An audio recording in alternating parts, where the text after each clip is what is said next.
রাসূল পাক সাল্লাল্লাহু আলাইহি সাল্লাম নামাজি বান্দাদের জন্য অনেক সুসংবাদ দিয়েছেন। যে ব্যক্তি একাধারে 40 দিন যাবত 40 দিন পর্যন্ত ইমামের পিছনে, হক ইমামের পিছনে, সুন্নি ইমানদার ইমামের পিছনে যদি কোনো ব্যক্তি 40 দিন যাবত একাধারে তাকবীর ওলার সহিত নামাজ আদায় করতে পারে, তার জন্য আল্লাহ রাসূল দুটি সার্টিফিকেট দিচ্ছেন। সুবহানাল্লাহ।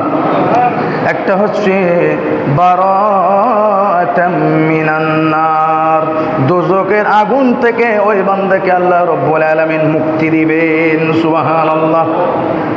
ওয়া বারাআতুম মিনান নিফাক, দ্বিতীয় নম্বর সার্টিফিকেট হচ্ছে ওই বান্দাকে আল্লাহ রাব্বুল আলামিন দুনিয়ার সমস্ত প্রকার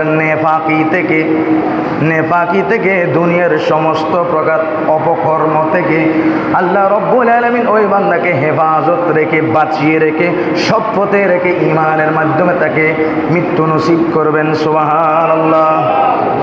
প্রিয় হাজরিন, এই জন্য আমাদের মুমিন বান্দাদের উচিত হবে মসজিদে কখন আজান হচ্ছে কান পাতলে রাখি, কানকে মসজিদের দিকে খাটা করে রেখে আজান হওয়ার সাথে সাথে আজানের জবাব দিয়ে মসজিদে এসে নামাজে জামাতের সহিত শরীক হওয়া। সুবহানাল্লাহ।